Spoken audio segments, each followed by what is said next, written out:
All right, we can't end on that question. This final question, guaranteed, was sent to CornyDriveThru@gmail.com from Chris in Scotland. Huge fan of the podcast. Hope you are both well. I recently watched a match with Big Boss Man and Hulk Hogan where Hulk threw Boss Man into the turnbuckle and then raked his back. Ray, obviously friends, Ray sold this move like a pro. It was agony for him, but not as painful as having to watch a talent like Big Boss Man take such a phony move, especially when the Hulkster done it in such a lackluster fashion. I then watched a match with Hulk performing the same move on King Kong Bundy, which again was sold properly, but given horribly. Can you please explain the origin of the back rake, Jim? And am I just being overly critical of this move and the way Hulk delivered it?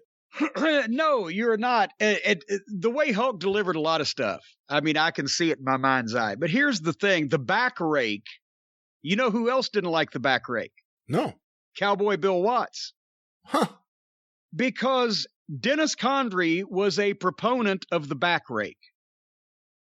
And as I've said, Dennis was one of the most all-around solid best workers I've ever seen in the business, babyface or heel, old time, new time, whatever.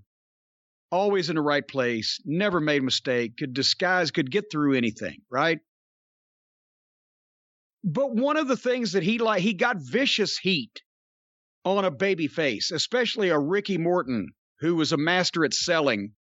Dennis wasn't just going to do wrestling move after wrestling move to a guy. He had a great power slam. He had a great pile driver. He had that great double arm suplex. He did the full Nelson face plant that Miz wishes he knew how to do. Dennis had all kinds of great wrestling moves, but when he's getting heat on a babyface to really make the people mad, to get them upset, to get them ready to come over the rail, he got vicious heat, as they used to call it. To where when that babyface was selling, and you could imagine Ricky Morton with the sweat in his eyes looks like tears. It looks like he's crying from pain, and he's reaching out to the front row and mouthing, help me, and he's selling, and he's bumping, and he hurts. Dennis would drive knees into a guy's fucking back and his spine. He dropped those knees so impeccably. They're where he never touched you, but it looked like he was killing you. But he would drop a knee in the small of your back. He would rip your eyes so you couldn't see. He would hammer the back of your neck with a rabbit punch. He would give you the short knee in the gut. He would beat you up and rough you up and be vicious about it, like an old dirty prick would fight. And one of the things that he would do is when a guy was trying to pull himself up on the ropes and Dennis was behind him, he would put both his hands up and he would, boom, bring him down on the guy's back with a slap and do a rake. And the guy would go, oh! And it was part of the heat that he would get. We go to Louisiana. Bill Watts sees that for the first time. And he fined Dennis $50. And he said, if you do that again, I want to see 5 bloody furrows running down each side of the guy's back, or don't do it. Which kind of made sense. If it was bad enough to make a pro wrestler go, it need to draw some fucking blood or rake some skin. So Dennis put the fucking back rake back in his pocket until we left Mid-South.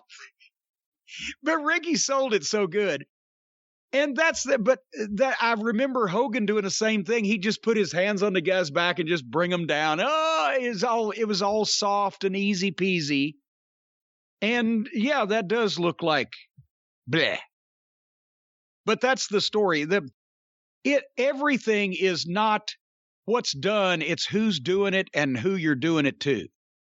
It's a weird move for Hogan. It was a weird move for a baby face to begin with, but it's he probably saw somebody do it in Florida when he was a kid and said, I'll do this.